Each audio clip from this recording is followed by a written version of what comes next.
It's an exciting time to be here in the Waterloo region right now.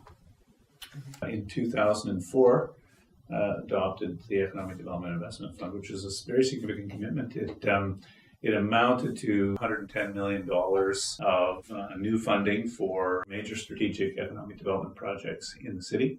It was financed over 10 years and represented, approximately 100% of the annual operating costs of the city. So it's very significant capital investment in the future. It's had a very significant impact on the way that the city is and the regional economy has evolved since then. One of the strengths of this region has been the fact that we've had a very diverse economy. We still have 20% of folks working in traditional manufacturing, probably about an equal number that are now in the tech and innovation sector. We have many people in academia in our 3 academic institutions. We have the 2 national headquarters of our insurance companies, along with numerous other insurance companies locally. And that diversity, I think, has always helped us weather the ups and downs that happen economically, which has been important.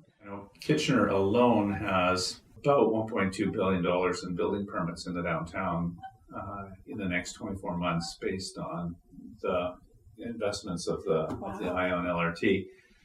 Since the ION LRT was announced in 2011, there's been over $2.1 billion of development projects. When I talk to mayors across Canada and around the world, and you talk about the kinds of things we've done, whether it's the Economic Development Investment Fund, whether it's the level of collaboration that happens between the public sector, the private sector, academia, the other orders of government, and the not-for-profit sector, they get blown away. And today we look back and, our $110 million investment has generated hundreds of millions of dollars of both public and private sector investments that have been transformational for the downtown.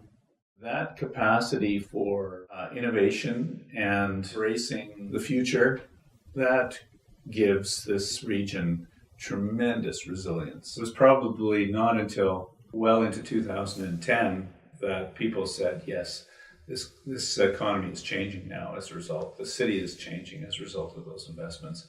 And by now, a decade and a third later, it's completely self-evident. We cannot let our foot off the gas.